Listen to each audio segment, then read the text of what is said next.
ಜ್ಯೋತಿಷ್ಯ ಶಾಸ್ತ್ರದಲ್ಲಿ ಆಧುನಿಕ ತಂತ್ರಜ್ಞಾನವನ್ನು ಬಳಸಿ ಸಿದ್ಧಪಡಿಸಿರುವ ಗೋಲ್ಡ್ರಿ ಆಸ್ಟ್ರೋ ಆ್ಯಪ್ ಮುಖಾಂತರ ನಮ್ಮ ಜೀವನದಲ್ಲಿನ ಆರೋಗ್ಯ, ವಿದ್ಯಾಭ್ಯಾಸ, ವೃತ್ತಿ ಜೀವನ, ಮದುವೆ ವಿಚಾರ, ಸಂತಾನ, ಆಸ್ತಿ, ಪ್ರಯಾಣ, ವ್ಯಾಜ್ಯದಂತಹ ವಿಚಾರಗಳ ಬಗ್ಗೆ ಅತ್ಯಂತ ಸರಳ ರೀತಿಯಲ್ಲಿ ತಿಳಿಯಬಹುದಾಗಿದೆ. ಡಿಸೆಂಬರ್ 21ರಂದು ಶುರುವಾಗುವ ನಕ್ಷತ್ರನಾಡಿ ತರಗತಿಗೆ ಸೇರಿ ಹಾಗೂ ಕೇವಲ 15 ದಿನಗಳಲ್ಲಿ ಪ್ರತಿದಿನ 1.5 ಗಂಟೆಯಂತೆ ಝೂಮ್ ಆ್ಯಪ್ ಮುಖಾಂತರ ಆನ್ಲೈನ್ ತರಗತಿಯನ್ನು ಕಲಿಯಿರಿ. 20,000ಕ್ಕೂ ಹೆಚ್ಚಿನ ವಿದ್ಯಾರ್ಥಿಗಳಿಗೆ ನಕ್ಷತ್ರನಾಡಿ ಜ್ಯೋತಿಷ್ಯವನ್ನು ಕಲಿಸಿಕೊಟ್ಟಿರುವ ಪಂಡಿತ್ ದಿನೇಶ್ ಗುರುಜಿಯವರ ತರಗತಿಗೆ ಇಂದೇ ನೋಂದಾಯಿಸಿ. ಸುಲಭವಾದ ಮತ್ತು ಶಾಸ್ತ್ರೋಕ್ತವಾದ ಜ್ಯೋತಿಷ್ಯ ಶಾಸ್ತ್ರವನ್ನು ಕಲಿಯಿರಿ. ಹೆಚ್ಚಿನ ಮಾಹಿತಿಗಾಗಿ ಇಂದೇ ನಮ್ಮ ನಕ್ಷತ್ರನಾಡಿಯನ್ನು ಸಂಪರ್ಕಿಸಿ. ಧನ್ಯವಾದಗಳು.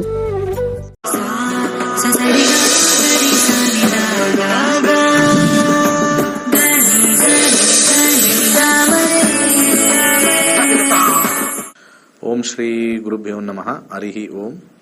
ಜ್ಞಾನಾನಂದಮಯಂ ದೇವಂ ನಿರ್ಮಲಸ್ಫಟಿಕಾಕೃತಿಂ ಆಧಾರಾಂ ಸರ್ವವಿದ್ಯಾನಾಂ ಹಯಗ್ರೀವಂ ಉಪಾಸ್ಮಹೆ. ಓಂ ನಮೋ ಭಗವತೆ ವಾಸುದೇವಾಯ. ಓಂ ನಮೋ ನಾರಾಯಣಾಯ. ನಮಸ್ಕಾರ. Welcome to ನಕ್ಷತ್ರನಾಡಿ.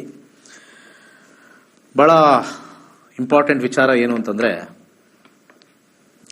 15 ದಿವಸದ ಕ್ಲಾಸ್ ನಾವು ಕಲಿತಾಗ ಖಂಡಿತ ನಮ್ಮ ಜೀವನದಲ್ಲಿ ಬರ್ತಕ್ಕಂಥ ಪಾಸಿಟಿವಿಟಿ, ನೆಗೆಟಿವಿಟಿ ಖಂಡಿತ ತಿಳ್ಕೋಬಹುದು. ಜ್ಯೋತಿಷ್ಯ ಶಾಸ್ತ್ರದಲ್ಲಿ ಯಾವಾಗಲೂ ಕೂಡ ಒಂದು ವಿಚಾರ ಮೈಂಡಲ್ಲಿ ಇಟ್ಕೊಳ್ಳಿ.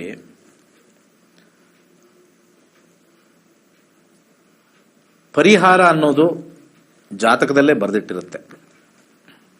ಪರಿಹಾರ ಅಂತಕ್ಕಂಥದ್ದು ಜಾತಕದಲ್ಲೇ ಬರೆದಿಟ್ಟಿರುತ್ತೆ. ಒಟ್ಟು ನಮಗೆ ಈ 9 ಗ್ರಹಗಳು ಕಾಲಕ್ಕೆ ಸಕಾಲಕ್ಕೆ ನಮಗೆ ಒಳ್ಳೆಯದು ಕೆಟ್ಟದ್ದು ಕೊಡ್ತಕ್ಕಂಥ ಒಂದು ವಿಚಾರ ನಾವು ತಗೊಂಡಾಗ ಅದು ದಶಾಭುಕ್ತಿ ಮೇಲೆ ಮಾತ್ರ ಬರುತ್ತೆ, ಅದು ಬಿಟ್ಟರೆ ಬರೋಲ್ಲ. ಕೆಲವರ ಜಾತಕದಲ್ಲಿ ವಿವಾಹ ಇಲ್ಲ ಅಂತ ಬರೆದಿಟ್ಟಿದ್ರೆ ಅದು ಯಾವುದೋ ರೂಪದಲ್ಲಿ ಕಟ್ಟಾಗತ್ತೆ. ಮದುವೆ ಆಗಿದ್ರು ಕಟ್ಟಾಗತ್ತೆ, ಅಥವಾ ಪಾರ್ಟ್ನರ್ ದೂರ ಹೋಗ್ತಾರೆ, ಅಥವಾ ಪಾರ್ಟ್ನರ್ ತೀರ ಹೋಗ್ಬೋದು, ಯಾವ್ದಾರು ಆಗ್ಬೋದು.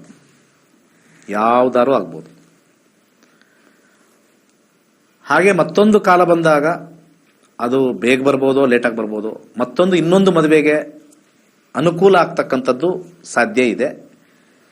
Age is just A number ಅಂತ ಹೇಳ್ಬೋದು. ಆದರೆ ಜೀವನದಲ್ಲಿ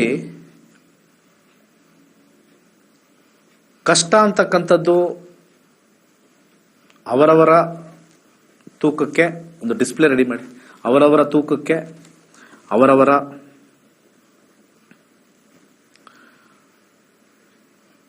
ಒಂದು ಮೈಂಡ್ ಸೆಟ್ಗೆ ಇರ್ತಕ್ಕಂಥದ್ದು. ಯಾಕೆಂದ್ರೆ ತುಂಬಾ ಜನ ಹೇಳ್ತಾರೆ, ಸೊ ನನಗೆ ಬರೋ ಕಷ್ಟ ಯಾರಿಗೂ ಇಲ್ಲ ಅಂತ. ಅದು ಒಂದು ಭ್ರಮೆ ಅಂತ ಅನ್ಕೊಳ್ತೀನಿ ನಾನು ಫಸ್ಟ್. ಅದೊಂದು ಭ್ರಮೆ. ಯಾಕೆಂದ್ರೆ ಒಬ್ಬ ವ್ಯಕ್ತಿಗೆ ಲಿಮಿಟ್ ಅನ್ನೋದೇನೂ ಇಲ್ಲ. There is no limit. Financially limit ಇದೆಯಾ? No limit. ಇವತ್ತು 10 ರೂಪಾಯಿ ಮಾಡ್ತಾ ಇರೋನು ನಾಳೆ 100 ರೂಪಾಯಿ ಬಂದ್ರೆ 100 ರೂಪಾಯಿನೇ ಇನ್ನು 200 ರೂಪಾಯಿ ಯಾವಾಗತ್ತೆ? 200 ಮಾಡಿದವನು ಲಕ್ಷಕ್ಕೆ ಹೋಗ್ತಾನೆ, ಲಕ್ಷ ಮಾಡಿದವನು ಕೋಟಿಗೆ ಹೋಗ್ತಾನೆ, ಕೋಟಿ ಮಾಡಿದಾಗ ವರ್ಲ್ಡ್ಸ್ ರಿಚೆಸ್ಟ್ ಪರ್ಸನ್ ಆಗ್ಬೇಕು ಅಂತ ಹೋಗ್ತಾನೆ. ಸಾಮಾನ್ಯವಾಗಿ ಈ ಒಂದು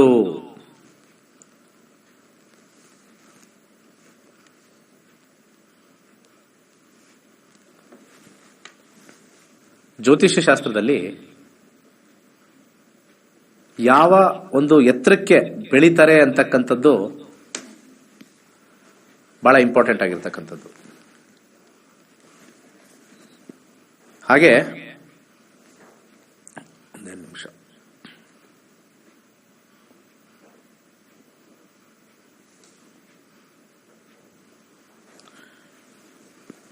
ಜ್ಯೋತಿಷ್ಯ ಶಾಸ್ತ್ರದಲ್ಲಿ ನಮ್ಮ ಜಾತಕಗಳಲ್ಲಿ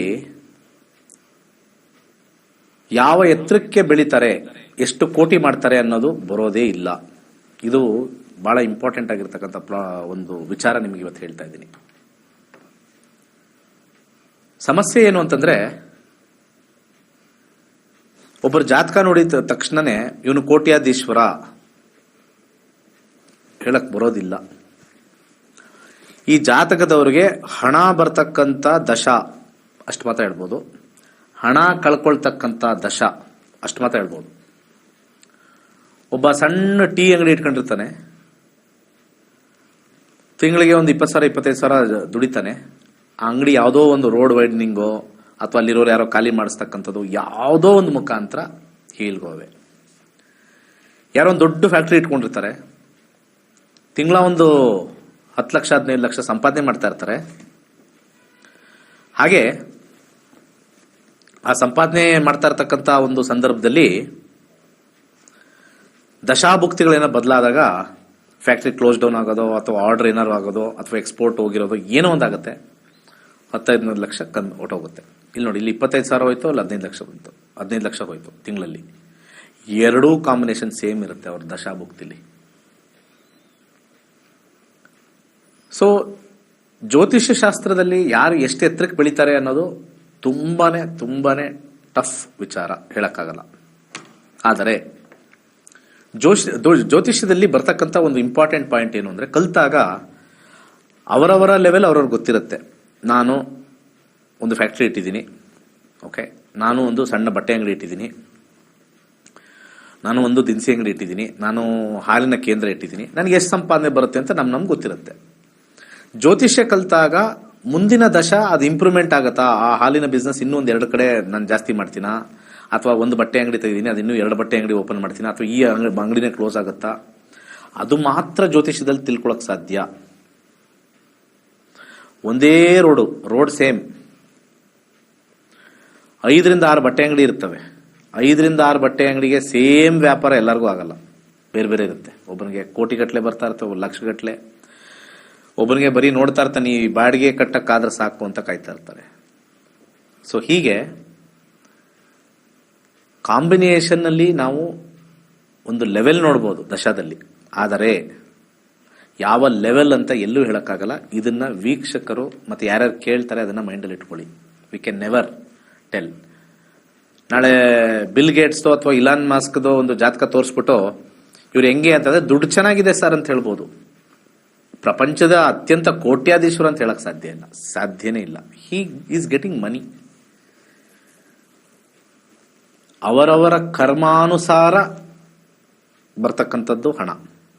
ಆ ಕರ್ಮ ಭಗವಂತ ಕೊಟ್ಟಿರ್ತಕ್ಕಂಥ ಸೀಕ್ರೆಟ್, ಅದು ಯಾರೂ ಡಿಕೋಡ್ ಮಾಡಕ್ಕಾಗಲ್ಲ. ನೋ ಬಡಿ ಕ್ಯಾನ್ ಡಿಕೋಡ್. 10ನೇ ಮನೆಯಲ್ಲಿ ಉನ್ನತವಾಗಿರ್ತಕ್ಕಂಥ ಗ್ರಹ ಇದ್ರೆ ಒಂದು ಎತ್ತರದ ಪೊಸಿಷನ್ಗೆ ಹೋಗ್ತಾನೆ ಅಂತ ಹೇಳ್ಬೋದು.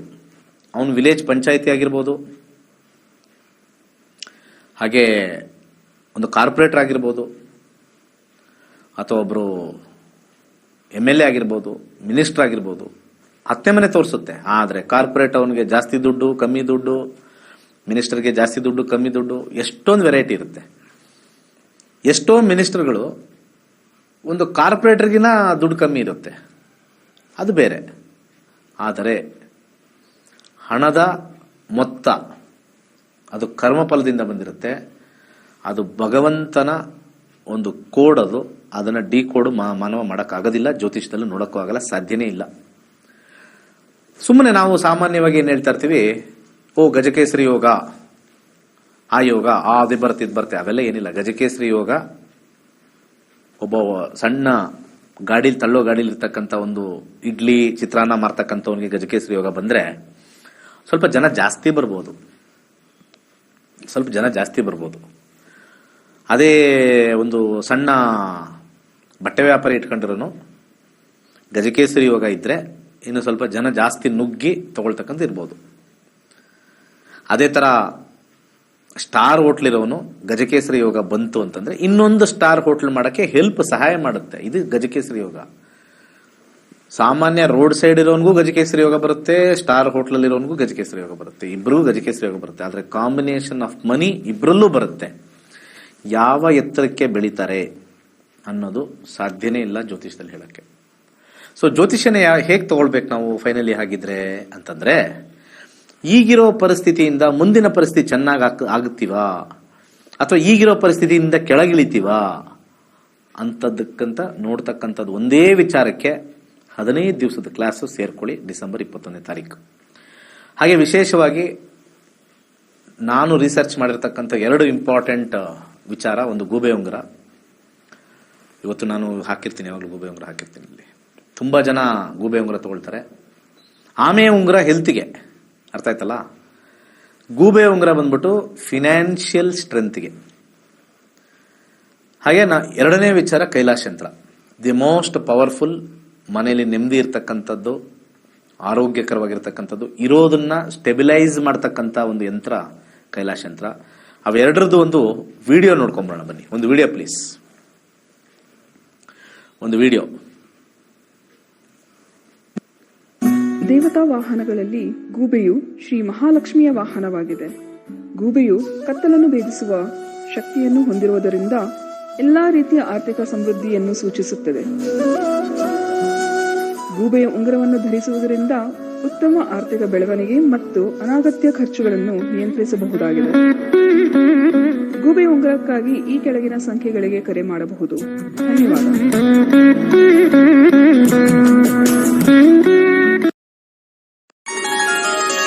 ಕೈಲಾಶ್ ಯಂತ್ರವು ಅತ್ಯಂತ ಪ್ರಾಚೀನವಾದ ಶಕ್ತಿಶಾಲಿಯಾದ ಯಂತ್ರವಾಗಿದೆ. ಸರಿಸುಮಾರು 800ರಿಂದ 1000 ವರ್ಷಗಳ ಹಿಂದೆ ಹಲವಾರು ಸಂಯೋಗಗಳಿಂದ ರಚಿಸಲ್ಪಟ್ಟಿರುವ ಯಂತ್ರವೇ ಈ ಕೈಲಾಶ್ ಯಂತ್ರ. ಇಂಟರ್ನೆಟ್ ಅಲ್ಲಿ ಗೂಗಲ್ ಅಲ್ಲಿ ಹುಡುಕದ ಕೈಲಾಶ್ ಯಂತ್ರದ ಹಿನ್ನೆಲೆ ಹುಡುಕೋದು ನಿಮಗೆ ಖಂಡಿತ ಸಿಗುತ್ತೆ. 800ರಿಂದ 1000 ವರ್ಷಗಳ ಹಿಂದೆ ಒಂದು ಹಲವಾರು ಕಾಂಬಿನೇಷನ್ಸ್ ನ ಮಿಕ್ಸ್ ಮಾಡಿರ್ತಕ್ಕಂಥ ವಿಶೇಷವಾಗಿರ್ತಕ್ಕಂಥ ಒಂದು ಯಂತ್ರವೇ ಕೈಲಾಶ್ ಯಂತ್ರ. ಈ ಯಂತ್ರದ ವಿಶೇಷತೆ ಬಹಳಷ್ಟಿದೆ.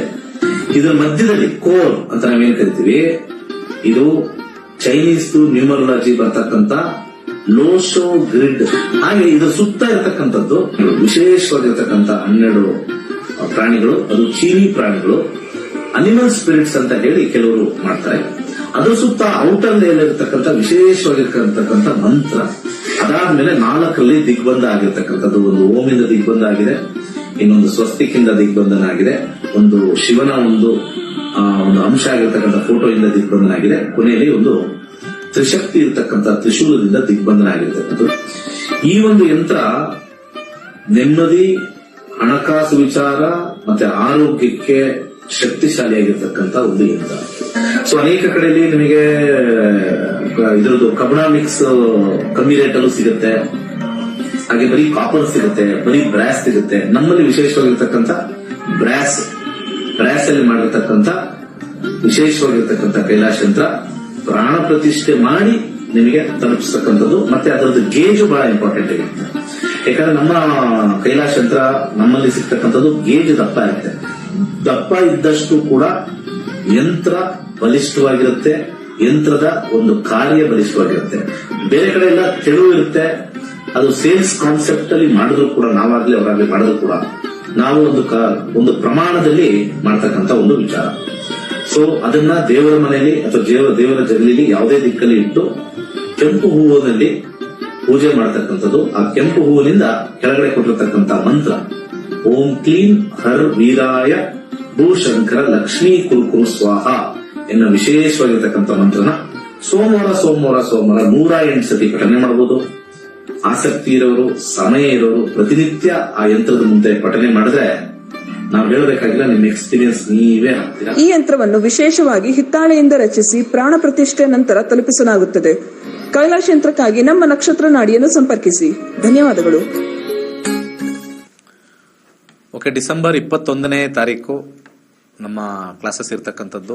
ಬೆಳಿಗ್ಗೆ 11 ಗಂಟೆಗೆ ಒಂದು ಕ್ಲಾಸು, ಸಂಜೆ 7:15 ಒಂದು ಕ್ಲಾಸ್ ಇರ್ತಕ್ಕಂಥದ್ದು. 15 ದಿವಸ ಕ್ಲಾಸ್ ಇರುತ್ತೆ. ಪ್ಲಸ್ ನಮ್ಮ ಆ್ಯಪು ಕೊಡ್ತೀವಿ. ನಿಮ್ಮ ಜೀವನದಲ್ಲಿ ಬರ್ತಕ್ಕಂಥ ಅಪ್ ಅಂಡ್ ಡೌನ್ ಕಂಪ್ಲೀಟ್ಲಿ ಇದರಲ್ಲಿ ಲೈಫ್ ಹಿಸ್ಟ್ರಿ ಕೊಟ್ಬಿಡುತ್ತೆ. ಅದೇ ಪ್ರಕಾರ ನಡೆಯೋದು, ಏನು ಮಾಡೋಕ್ಕಾಗಲ್ಲ. ಆ ಪ್ರಾಬ್ಲಮ್ ಬಂದಾಗ ಏನೇನು ಮಾಡಬೇಕು ಅನ್ನೋ ಸಜೆಷನ್ ನಾನು ಕೊಡ್ತೀನಿ, ಅಷ್ಟು ಮಾಡ್ಕೊಂಡ್ರೆ ಸಾಕು. ಆದರೆ ಅವಾಯ್ಡ್ ಮಾಡೋದು ಕಷ್ಟ, ತುಂಬಾನೇ ಕಷ್ಟ. Fate of A person cannot be changed, ಏನು ಮಾಡೋಕ್ಕಾಗಲ್ಲ. ನಮಸ್ಕಾರ, ಮಾತಾಡಿ ಗುರುಜಿ. ಜಾಬ್ ಬಗ್ಗೆ ಕೇಳಬೇಕಿತ್ತು ನಾನು.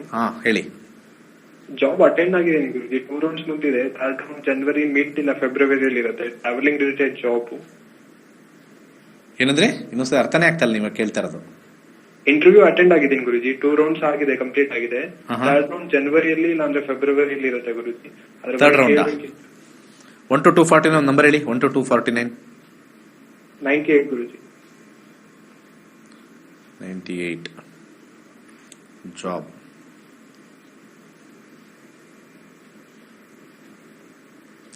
ಫಸ್ಟ್ 10th ಕಸ್ಪ್ ನೋಡೋಣ. 5th ಹೌಸ್ ಬರೋದ್ರಿಂದ ಸ್ವಲ್ಪ ನಿಮಗೆ ಜಾಬ್ ಅಷ್ಟು ಸ್ಟ್ರಾಂಗ್ ಆಗಿ ತೋರಿಸ್ತಾ ಇಲ್ವಲ್ಲ. ಸ್ವಲ್ಪ ನಿಮಗೆ ಹೊಡೆದಾಡ್ಕೊಂಡು ಲಾಸ್ಟಲ್ಲಂತೂ ಸಿಗುತ್ತೆ, ಯಾಕಂದ್ರೆ 6th house will show finally ಆ ಜಾಬ್ ನಿಮ್ಗೆ ಸಿಗುತ್ತೆ ಅಂತ ತೋರಿಸುತ್ತೆ, ನಾಟ್ ಟು ವರಿ. ಬಟ್ ಈ 5th ಹೌಸ್ ನಿಮ್ದು ಎಳೆದಾಡ್ಕೊಂಡು ಯಾರಾದ್ರೂ ನಿಮ್ಮ ಪೊಸಿಷನ್ಗೆ ಅಪಾಯಿಂಟ್ ಆಗಿ ಅವ್ರು ಬಿಟ್ಟು ಮತ್ತೆ ನಿಮಗೆ ರೈನ್ಸ್ಟೇಟ್ ಅಂತ ಕರಿತೀವಿ. ಇದಕ್ಕೆ ರೈನ್ಸ್ಟೇಟ್ ಆಗ್ತಕ್ಕಂಥ ಒಂದು ಕಾಂಬಿನೇಷನ್ ನಿಮ್ಮಲ್ಲಿ ಬರುತ್ತೆ. ಯಾಕೆ ಅಂತಂದ್ರೆ ಈ ಫ್ರೂಟ್ ಅಲ್ಲಿ ಯಾವಾಗ 5 ಬರುತ್ತೋ it reduces that job chances, but taste ಅಲ್ಲಿ 6 ಇರೋದ್ರಿಂದ ಇನ್ಕ್ರೀಸಸ್. ತುಂಬಾ ಡಿಲೇ ಆಗಿ ಲಕ್ ಫ್ಯಾಕ್ಟರಿಂದ ವರ್ಕ್ ಆಗುತ್ತೆ. ನಾಟ್ ಟು ವರಿ, ಹಾಗೆ ಆಗುತ್ತೆ ಅಂತ ತೋರಿಸುತ್ತೆ. Not to worry, completely combination, name, fame, money through career ಎಲ್ಲ ಬರ್ತಾ ಇದೆ. ಒಳ್ಳೇದಾಗ್ಲಿ. ಮುಂದಿನ ಕರೆಗೆ ಹೋಗೋಣ. ನಮಸ್ಕಾರ. ನಮಸ್ಕಾರ, ಮಾತಾಡಿ, ಲೈನಲ್ಲಿ ಇದ್ದೀರಾ? ಹಲೋ, ಹಾ ಹೇಳಿ. ಗುರುಜಿ, ನನ್ ಮದ್ವೆ ಬಗ್ಗೆ ಕೇಳ್ಬೇಕಿತ್ತು ಗುರುಜಿ. ಪ್ರಶಾಸ್ತ್ರ 90. 90. 90. ಓಕೆ. ಮ್ಯಾರೇಜ್ ಯಾವಾಗ ಆಗುತ್ತೆ ಗುರುಜಿ? ಓಕೆ, ನೋಡೋಣ.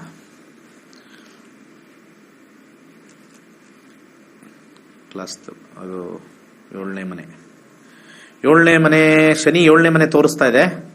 ಆದ್ರೆ 8ನೇ ಮನೆ ಮದುವೆಗೆ ಬಹಳಷ್ಟು ಅಡಚಣೆಗಳು ಸ್ಟಾರ್ಟ್ ಆಗ್ತಾ ಇದೆ ಅಂತ ಬರ್ತಾ ಇದೆ. ಯಾಕಂದ್ರೆ ನಾವು ಇಲ್ಲಿ ಕಾಂಬಿನೇಷನ್ ನೋಡಿದಾಗ, ಮ್ಯಾರೇಜ್ ಅಂತ ನೋಡಿದಾಗ ಸ್ವಲ್ಪ 8th ಹೌಸ್ ಇಂದ ಶುರು ಆದಾಗ ನಿಮ್ಗೆ ಇಷ್ಟಪಟ್ಟಿರೋದು ಅಥವಾ ನೀವು ಬೇಕು ಅಂತಕ್ಕಂಥದ್ದೆಲ್ಲ ಅಡಚಣೆ ಬರ್ತದೆ. ಅರ್ಥ ಆಯ್ತಾ?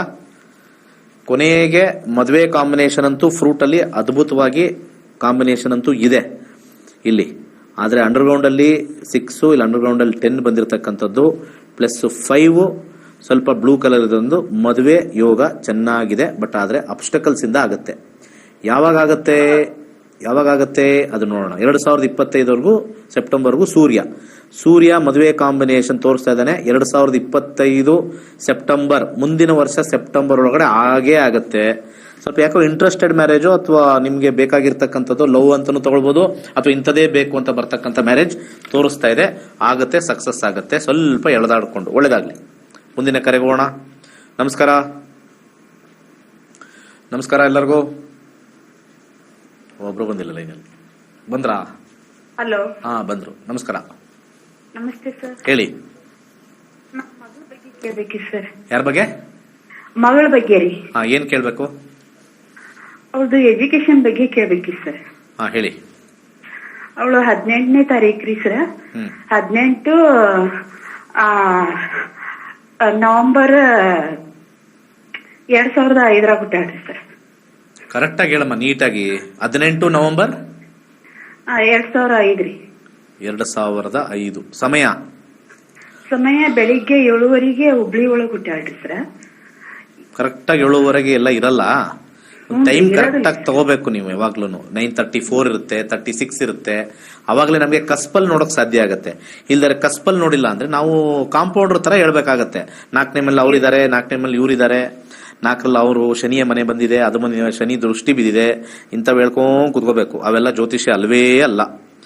19 ಇಯರ್ಸ್ ಡಿಗ್ರಿ ಮಾಡ್ತಾ ಇದಾರೆ ಈಗ. ಅವಳು ಇಂಜಿನಿಯರಿಂಗ್ ಮಾಡ್ಯಾಳ್ರಿ ಸರ್. ಅದು CSD ತಗೊಂಡಾಳ್ರಿ. ಸ್ವಲ್ಪ ನೆನಪಿನ ಶಕ್ತಿನ ಬರ್ತಾ ಇಲ್ಲ ಅಂತ ಅನ್ನತಾಳ್ರಿ ಸರ್. ಓಕೆ. 4ನೇ ಮನೆ ರಾಹು ಬಂದಿರೋದ್ರಿಂದ 4ನೇ ಮನೆ ಎಜುಕೇಶನ್ಗೆ ಖಂಡಿತ ಚೆನ್ನಾಗಿದೆ. ಸೊ ಇರೋ ನಕ್ಷತ್ರದಲ್ಲಿ ಬಂದಿರತಕ್ಕಂತ ಕಾಂಬಿನೇಷನ್ ದಶಾದಲ್ಲೇ ನಾವು ನೋಡಬಹುದು ಮೇಜರ್ ಪ್ರಾಬ್ಲಮ್ಗಳನ್ನ. 1811 combination is attributed to Mercury. ಸ್ವಲ್ಪ ಹೆಸರು ಕಾಳನ್ನ ದಾನ ಮಾಡಿ. ಫಸ್ಟ್ ಪಾಯಿಂಟ್ ಅಲ್ಲಿ 8 ಮುಖದ ರುದ್ರಾಕ್ಷಿ ಹಾಕಿ ಓಂ ರಂ ರಾಹುವೇನ್ ನಮಃ, RHUM ರಂ, ಓಂ ರಂ ರಾಹುವೇನ್ ನಮಃ ಅದು ಹೇಳ್ಕೋಬೇಕು. ಓಕೆ, ಇದು ಹೇಳ್ಕೊಳ್ಳಿ. ಮತ್ತೆ ಸಾಧ್ಯವಾದ್ರೆ ಒಂದು ಗೋಮೇಧಿಕ ಹಾಕೊಳ್ಳಿ.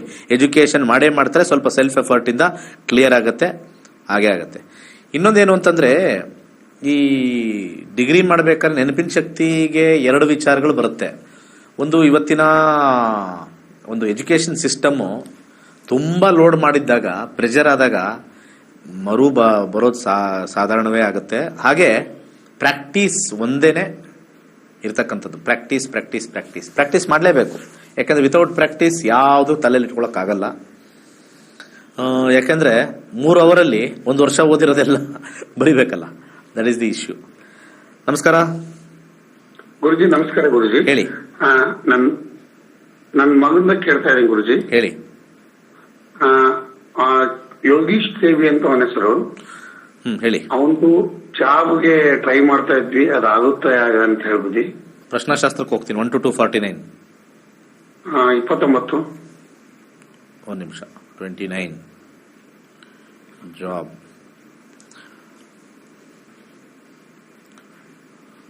ಟೆಂತ್ ಕಸ್ಪ್ ನೋಡೋಣ ಏನು ಹೇಳುತ್ತೆ ಅಂತ. 7, 10 ಯಾವುದು ರೆಟ್ರೋಗ್ರೇಡ್ ಬಂದಿಲ್ಲ. ಜಾಬ್ ಟ್ರೈ ಮಾಡಬಹುದು, ಸಕ್ಸಸ್ ತೋರಿಸ್ತಾ ಇದೆ. 6ನೇ ಮನೆ ನೋಡೋಣ. ಸರ್ವಿಸ್ ಇಂಡಸ್ಟ್ರಿಲಿ ಜಾಬ್, ಬಿಸ್ನೆಸ್, ಫೈನಾನ್ಸಲ್ಲಿ ಎಂಡಿಂಗಲ್ಲಿ, ಸರ್ವಿಸ್ ಇಂಡಸ್ಟ್ರಿಲಿ 8 ಶುಕ್ರನಲ್ಲಿ ಬಂದಿದೆ. 1, 6 ಹಣ ಕೊಟ್ಟು ಮಾಡುವಂತ ಅವಶ್ಯಕತೆ ಇಲ್ಲ. ಅರ್ಥ ಆಯ್ತಾ? ಹಣ ಕೊಟ್ಟು ಮಾಡುವಂತ ಇದಿಲ್ಲ. ಒಂದ್ ವೇಳೆ ಕೊಟ್ಬಿಟ್ಟಿದೀವಲ್ಲ ಗುರುಜಿ, ಕೊಟ್ಟಾದ್ಮೇಲೆ ಕೇಳಿದ್ರೆ ನಾನು ಏನ್ ಮಾಡೋದು? ಹಾಗೆ ಆಟೋಮೆಟಿಕ್ ಆಗಿ ನ್ಯಾಚುರಲ್ ಆಗಿ ಸಿಗೋ ಕಾಂಬಿನೇಷನ್ ಇದೆ. ಇಲ್ಲಿ 8 ಬಂದಾಗ ನನಗೆ ಅರ್ಥ ಆಯ್ತು. 6ನೇದು ಸರ್ವಿಸ್ಗೆ ನೀವು 8 ಕೊಟ್ಟಿದ್ದೀರಾ. ಏನ್ ಹೇಳೋಣ ನಿಮಗೆ? ಪ್ಲಸ್ 6 ರಾಹು ಇಂದ ಸ್ಟಾರ್ಟ್ ಆಗಿದೆ. 11 ಯಾವಾಗ್ಲೂ ಕೂಡ ಈ ಕಾಂಬಿನೇಷನ್ 5-8 ರೆಟ್ರೋಗ್ರೇಡ್ ಸ್ಟಾರ್ಟಿಂಗ್ ಅಲ್ಲಿ ಬಂದ್ರೆ ಫ್ರೂಟ್ ಅಲ್ಲಿ ಜಾಬ್ ಕೊಡಿಸ್ತೀನಿ ಅಂತಾರೆ, ಟೇಸ್ಟ್ ಅಲ್ಲಿ ಅವ್ರು ಕೊಡದೇ ಇರ್ತಾರೆ. ನ್ಯಾಚುರಲ್ ಆಗಿ ಆಗ್ತಾ ಇತ್ತಲ್ಲ, ಯಾಕೆ? ಅದೇ ಗುರುಜಿ. ಈಗ ವಾಪಸ್ ಕೊಡ್ತಾರಾ? ಎಕ್ಸಾಮ್ ನಲ್ಲಿ ಪಾಸ್ ಆಗಿದೆ. ಓಕೆ, ಆಯ್ತು. ಎಕ್ಸಾಮ್ ಅಲ್ಲಿ ಪಾಸ್ ಆಗಿದೆ. ಓಕೆ, ಅದೇ ಟ್ರೈ ಮಾಡ್ತಾ ಇದೀವಿ. ಒಂದಿಷ್ಟು ಅವ್ರಿಗೆ ಕಮಿಟ್ಮೆಂಟ್ ಮಾಡಿದ್ವಿ. ನಿಮ್ಮ ಹತ್ರ ನಾನು ನಿಮಗೆ ಡೈರೆಕ್ಟ್ ಆಗಿ ಹೇಳ್ತೀನಿ, ಅವ್ರೇನ್ ಪಾಸ್ ಮಾಡಿಲ್ಲ. ನೀವು ದುಡ್ಡು ಕೊಟ್ಬಿಟ್ಟು ಬರ್ಕೊಡ್ತೀನಿ ಇವತ್ತು. ಅವರ ಎಫರ್ಟ್ ಇಂದ, ನಿಮ್ ಮಗನ ಎಫರ್ಟ್ ಇಂದ ಪಾಸ್ ಆಗಿರೋದು ಇದು. ಗುರುಜಿ, ಒಟ್ಟಾಗುತ್ತಲ್ಲ ಗುರುಜಿ. ಬಟ್ ಅವ್ರ ಹತ್ರ ದುಡ್ಡು ವಾಪಸ್ ಇಸ್ಕೊಳ್ಳಿ. ಓಕೆ, ಅದು ನಾವೇನು ಮಾಡಕ್ಕಾಗಲ್ಲ. ಇದೆ ಅವರ ಎಫರ್ಟ್ ಇಂದ ಅಲ್ಲ. ಯಾಕಂದ್ರೆ ಇಲ್ಲಿ 6ನೇದಲ್ಲಿ 8 ಬಂದಾಗ ಸ್ವಲ್ಪ ಕಷ್ಟ ಅನ್ನಿಸ್ತು. ಬಟ್ ಇಲ್ಲಿ ಆಲ್ರೆಡಿ ಫ್ರೂಟ್ ಅಲ್ಲಿ 8 ಇದೆ. ಸುಮ್ಮನೆ ಕೆಲವರೆಲ್ಲ ಹೋಗಿ ಯಾವನೋ ದೇವ್ರ ತರ ಆಗ್ಬಿಡ್ತಾರೆ. ಎಲ್ಲ ಟೋಪಿ ಹಾಕೋರೆ ನಿಮ್ಗೆಲ್ಲ ಕೆಲವರೆಲ್ಲ ಸಿಗೋದು.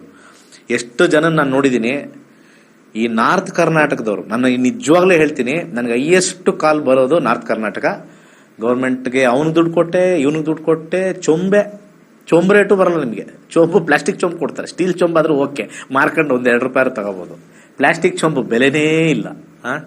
ಯಾಕೆ ನಾರ್ತ್ ಕರ್ನಾಟಕದವ್ರು ಗೌರ್ಮೆಂಟ್ ಜಾಬ್ ಹಿಂದೆ ಬಿದ್ದು ಇಂಥ ಕ್ವಾಕ್ಸ್ ಜೊತೆ ಇರ್ತೀರಾ ಅಂತ ಅರ್ಥನೇ ಆಗಲ್ಲಪ್ಪ. ಏನು ಉದ್ಧಾರ ಆಗಿರೋರೆಲ್ಲ ಗೌರ್ಮೆಂಟ್ ಜಾಬಲ್ಲಿ ಇರೋರೆಲ್ಲ ಉದ್ಧಾರ ಆಗಿದಾರಾ? ಏನಿಲ್ಲ. ಪ್ರೈವೇಟ್ ಎಲ್ಲರೂ ಎಂತೆಂಥ ಎತ್ತರಕ್ಕೆ ಹೋಗಿದಾರೆ ಗೊತ್ತಾ? ಎಂತೆಂಥ ಸಾಧನೆ ಮಾಡಿದಾರೆ ಗೊತ್ತಾ? ಗೌರ್ಮೆಂಟ್ ಅಲ್ಲಿ ಏನ್ ಸಾಧನೆ ಮಾಡ್ತೀರಿ ನೀವು? ಈ ಅಪ್ಪ ಅಮ್ಮಂದು ಪ್ರಾಬ್ಲಮ್ಮು. ನನ್ನ ಮಗ ಗೌರ್ಮೆಂಟು, ನಮ್ಮ ಮಗ ಗೌರ್ಮೆಂಟು. ಇದನ್ನ ತಲೆ ತುಂಬಿಸಿ ಆ ಮಕ್ಕಳು 24-23 ವರ್ಷದವ್ರು ಗೌರ್ಮೆಂಟು 30 ವರ್ಷ ಆದ್ರೂ ಬರಿತಾ ಇದೆ. ಮದುವೆ ಇಲ್ಲ, ಕರಿಯರ್ ಇಲ್ಲ, ಏನಿಲ್ಲ. ಇದ್ರೆ ಆಟೋಮೆಟಿಕ್ ಬಂದೇ ಬರುತ್ತೆ. ದುಡ್ಡು ಕೊಟ್ಟರೆ ಮಾಡೋವಂಥದ್ದು ಎಲ್ಲೂ ಇಲ್ಲ. 100 ಕೇಸಲ್ಲಿ ನಾನು ಹೇಳ್ತಾ ಇದೀನಿ ಕೇಳಿ. 100 ಕೇಸಲ್ಲಿ 98 ಕೇಸು ದುಡ್ಡು ಕೊಟ್ಟಿರೋದು ಯಾವುದೂ ಆಗಿಲ್ಲ. ಇನ್ನು 2 ಕೇಸ್ ಆಗಿದೆ. ಅದು ಏನೋ ಎಲ್ಲ ಮುಗಿದು ಇನ್ನೇನು ಇನ್ಫ್ಲೂಯೆನ್ಸಿಂಗ್ ಸ್ಟೇಜ್ ಅಲ್ಲಿ ಇದ್ದಾಗ ಮಾತ್ರ ಆಗಿರೋದು ಅಷ್ಟೇ ಹೊರತು ಫಸ್ಟ್ ಸ್ಟೇಜ್ ಇಂದ ಲಾಸ್ಟ್ ಸ್ಟೇಜ್ 98% ಫ್ಲಾಪ್. ಕ್ಯಾಶ್ ಕೇಳ್ತಾರೆ ನಿಮಗೆ, ಕ್ಯಾಶ್ ಕೇಳ್ತಾರೆ, ಚೆಕ್ ಕೇಳಲ್ಲ. ಯಾಕಂದ್ರೆ ಕೇಸ್ ಹಾಕ್ಬಿಡ್ತಾರೆ ಅಂತ. ಕಪಟ. ನಮ್ಮ ನಕ್ಷತ್ರ ನಾಡಿ ಕಲೀರಿ ಅಂದ್ರೆ ಇಷ್ಟು ದೊಡ್ಡ ದುಡ್ಡು ಅಂತೀರಾ. ಅಲ್ಲಿ ಕಪಟ ಮಾಡಿದಾಗ ಸಿಗಾಕೊಂಡು ಸಾಯ್ತಾರೆ. ನನಗೆ 5-6 ಕೇಸ್ ಬಂದಿತ್ತು. ಕಲೀರಿ ಅಂದಾಗ ಅದೆಲ್ಲ ನಮ್ಮ ತಲೆಗತ್ತಲ್ಲ ಅಂದ್ರು. 15,000 ಸ್ವಲ್ಪ ಕಾಸ್ಟ್ಲಿ ಅನ್ನಿಸ್ತು ಅಂತಾನು ಮಾತಾಡಿದ್ದಾರೆ. ಅದೇ ವ್ಯಕ್ತಿಗಳು ಸಾರಿ ಬಂದು ಕೇಳಿ 25 ಲಕ್ಷ ಲಾಸ್ ಆಗಿದೆ ನನಗೆ, ಅವಾಗೇನೋ ತಪ್ಪು ಮಾತಾಡ್ಬಿಟ್ವಿ, ಕಾಸ್ಟ್ಲಿ ಅಂತೆಲ್ಲ ಹೇಳಿ ಇದನ್ನೆಲ್ಲ ಬಂದು ಸರಸ್ವತಿನ ಇಟ್ಕೊಂಡು ಮಾಡಿದ್ದಾರೆ. ಅವಾಗೇನು ಮಾಡೋಕ್ಕಾಗ್ತದೆ ಹೇಳಾದ್ಮೇಲೆ? ಅದಕ್ಕೆ ಎಲ್ಲರಿಗೂ ಹೇಳ್ತಾರದು, ನಮ್ಮ ಫೀಸ್ ಏನಾರು ಜಾಸ್ತಿ ಅಂದರೆ ಅದ್ರದ್ದು 10ರಷ್ಟು ಲಾಸ್ ಮಾಡ್ಕೊತೀರಾ. ಯಾಕೆ ಅಂದ್ರೆ ಸರಸ್ವತಿಗೆ ನೀವು ಬೆಲೆ ಕಟ್ತಾ ಇದ್ದೀರಾ. ನಾವು ಬೆಲೆ ಇಟ್ಟಿರೋದು ಕಾರಣಾಂತರದಿಂದ ಎಷ್ಟೊಂದು ಇದೆ. ಅದು ಬನ್ನಿ ಪರ್ಸನಲ್ ಕೂತ್ಕೊಳ್ಳಿ, ಹೇಳ್ತೀನಿ ನಾನು ಏನಕ್ಕೆ ಇಟ್ಟಿದ್ದೀವಿ 15,000 ಅಂತ. ಆ್ಯಪ್ ಚಾರ್ಜಸ್ ಎಷ್ಟಿರುತ್ತೆ, ನಾವು ಬೇರೆ ಬೇರೆ ಚಾರ್ಜಸ್ ಎಷ್ಟಿರುತ್ತೆ, ಎಷ್ಟು ಜನ ಸಂಸ್ಥೆಯಲ್ಲಿ ವರ್ಕ್ ಮಾಡ್ತಾರೆ ಅವ್ರಿಗೆಲ್ಲ ಕೊಡುವಂಥದ್ದು ಚಾರ್ಜಸ್ ನಾವು ಬೇರೆ ಹೇಳ್ತೀವಿ. ಬನ್ನಿ, ಯಾರಾದರೂ ನಮ್ದು ಜಾಸ್ತಿ ಕಾಸ್ಟ್ಲಿ ಅಂತಂದ್ರೆ ಅದ್ರ 10ರಷ್ಟಂತೂ ಗ್ಯಾರಂಟಿ ಹೋಗಿರುತ್ತೆ, ಅದು ಗೊತ್ತಿಲ್ಲದೆ ಹೋಗ್ಬಿಟ್ಟಿರುತ್ತೆ. ನನಗೆ ಲೈವ್ ಎಕ್ಸಾಂಪಲ್ 4-5 ಜನ ಬಂದಿದ್ದಾರೆ. ಗೌರ್ಮೆಂಟ್ ಜಾಬ್ ಸಿಗುತ್ತಾ ಅಂತ ಹೇಳಿ ಬಂದಕ್ಕೆ ಸೇರ್ಕೊಳ್ರಿ, ಇನ್ನೂ ಚೆನ್ನಾಗಿ ಅರ್ಥ ಆಗುತ್ತೆ, ಎಕ್ಸಾಮ್ ಇಲ್ಲ ಸರ್ 15,000 ಸ್ವಲ್ಪ ಕಾಸ್ಟ್ಲಿ ಅನ್ನಿಸ್ತು. ಹೋಗಿ ಟೋಪಿ ಹಾಕ್ಸ್ಕೊಂಡಿದ್ದಾರೆ. 10 ಲಕ್ಷ 15 ಲಕ್ಷ 100% ವಾಶೌಟ್ ಆಗಿದ್ದಾರೆ. ನಮ್ಮ ಸ್ಟೂಡೆಂಟ್ಸ್ ಕೂಡ ಒಂದು 3-4 ಜನ ಇದ್ದಾರೆ. ಗೌರ್ಮೆಂಟ್ ಕೆಲಸ ಕೊಡಿಸ್ತೀನಿ, ಈ ನೀಟ್ ಈಗೆಲ್ಲ. ಇವಾಗ ಇನ್ನೊಂದೇನು ಅಂತಂದ್ರೆ ತುಂಬಾ ಜನಕ್ಕೆ ಒಂದು ಸ್ವಲ್ಪ ಕನ್ಫ್ಯೂಷನ್ ಇದ್ದಾರೆ. ಈಗೆಲ್ಲ ಮೆಡಿಕಲ್ ಕಾಲೇಜ್ ಸೀಟ್ ಕೊಡಿಸಿ ಅಲ್ಲಿ ಕೊಡಿಸಿ ಇಲ್ಲಿ ಕೊಡ್ತೀವಿ. ಫ್ರಾಡ್ಗಳು ಕೂತವ್ರೆ. 60 ಲಕ್ಷ ಹೇಳ್ತಾರೆ, 70 ಲಕ್ಷ ಹೇಳ್ತಾರೆ, 50 ಲಕ್ಷ. ಇದನ್ನ ಯಾರು ಧಾರಣೆ ಮಾಡಲ್ಲ. ಸಣ್ಣ ಪುಟ್ಟ ಕ್ಲಾಸಸ್ ಮಾಡಿಕೊಂಡು ಒಂದಷ್ಟು ಸಣ್ಣದಿಸ್ಕೊಂಡು ಅವ್ರಿಗೆ ಜ್ಞಾನ ಕೊಡ್ತಕ್ಕಂಥದ್ದು ಬಗ್ಗೆ ಲೆಕ್ಕ ಹಾಕ್ತಾರೆ. ನಮ್ಮ ಸ್ಟೂಡೆಂಟ್ಗಳು ಇದ್ದಾರೆ, ಹುಚ್ಚರು, ನಂಬರ್ 1 ಕೇಡಿಗಳವರು ಅಂತ ಕರಿತೀವಿ, ಅವರು ಇದ್ದಾರೆ, ನಮ್ಮ ಲೆಕ್ಕ ಮಾಡ್ಕೊಂಡವ್ರು. ಅವ್ರನ್ನೆಲ್ಲ ಇನ್ಮೇಲೆ ಅವ್ರದ್ದು ಹೆಸರು ಸಮೇತ, ಫೋಟೋ ಸಮೇತ ಹಾಕ್ತೀನಿ ಇನ್ಮೇಲೆ ಟಿವಿಲಿ ಸರೋಗ್ಬಿಡುತ್ತೆ. ಹಾಕ್ಬೇಕು. ನಮ್ಮ ಪಾಠ ಕಲಿತು ನಮ್ಮ ಹತ್ರನೇ ಅಲ್ಲಲ್ಲ ಮಾತಾಡ್ಕೊಳ್ತಾರೆ. ಅದು ಬಿಡಿ, ಅವರೆಲ್ಲ ಸ್ಮಾಲ್ ಫ್ರಾಗ್ಸ್, ದೊಡ್ಡ ದೊಡ್ಡ ತಿಮಿಂಗ್ಳುಗಳು ನಿಮ್ಮ ಹತ್ರ ಇರ್ತಾರೆ. ಹುಷಾರಾಗಿರಿ, ಯಾಕೆಂದ್ರೆ ಕಷ್ಟಪಟ್ಟಿರ್ತೀವಿ ದುಡ್ಡು. ಎಲ್ಲೋ ಒಂದು ಕಡೆ ನಮ್ಮ ಜಾತಕದಲ್ಲಿ 5, 8, 12 ಬಂದ್ಬಿಡುತ್ತೆ. ಅದು ನಮ್ದೆಲ್ಲ ತಪ್ಪು. ಏನಂದ್ರೆ ಮಕ್ಕಳಿದು ಒಂದು ಓದ್ಲಿ, ಮಕ್ಕಳ ಒಂದು ಉದ್ಧಾರ ಆಗಲಿ, ಉನ್ನತವಾಗಿ ಹೋಗ್ಲಿ ಅನ್ನೋ ಒಂದು ಉದ್ದೇಶದಲ್ಲಿ ಪೋಷಕರು ಮಾಡ್ತಾರೆ. ಇದನ್ನೆಲ್ಲ ತಿಳ್ಕೊಂಡು ಎಲ್ಲಿ ಹಣ ಸಂಗ್ರಹಿಸ್ಬೋದು ಅಲ್ಲೇ ಜಾಸ್ತಿ ಇದ್ದಾರೆ. ನಾನು ನೋಡಿದ್ದೀನೆಲ್ಲ. ಈ ಗೌರ್ಮೆಂಟ್ ಕೆಲಸದಲ್ಲಿ ಸ್ವಲ್ಪ ದುಡ್ಡು ಮಾಡೋರು, ಮೋಸ ಮಾಡೋರು ಅಲ್ಲಿ ಜಾಸ್ತಿ. ಈ ನೀಟ್ ಬರೋ ಟೈಮಲ್ಲಿ ನನಗೆ ಅವ್ರಿಗೆ ಗೊತ್ತು, ಇವ್ರಿಗೆ ಗೊತ್ತು, ಕಾಲೇಜ್ ಗೊತ್ತು, ಅದು ಗೊತ್ತು, ಇಲ್ಲಿ ಕೊಡಿಸ್ತೀವಿ, ಅಲ್ಲಿ ಕೊಡಿಸ್ತೀವಿ, ಫುಲ್ ಝೀರೋ. ಎಷ್ಟು ಜನ ಲಕ್ಷಗಟ್ಟಲೆ ಕಳ್ಕೊಂಡಿದ್ದಾರೆ. ಕೇಸ್ ಹಾಕ್ತಾರೆ. ಯಾರು ಕೇಳ್ತಾರೆ? ಯಾರಿಗೂ ನ್ಯಾಯ ಸಿಕ್ಕಿಲ್ಲ. ಪ್ರಶ್ನಾಶಾಸ್ತ್ರ ಹಾಕೊಳ್ಳಿ, ಬಂದೇ ಬರುತ್ತೆ, ಇಲ್ಲರ ಈ ತರ ಆಗುತ್ತೆ. ಹುಷಾರಾಗಿರಿ. ಒಳ್ಳೇದಾಗ್ಲಿ. ಸರ್ವೇ ಜನ ಸುಖಿನೋ ಭವಂತು.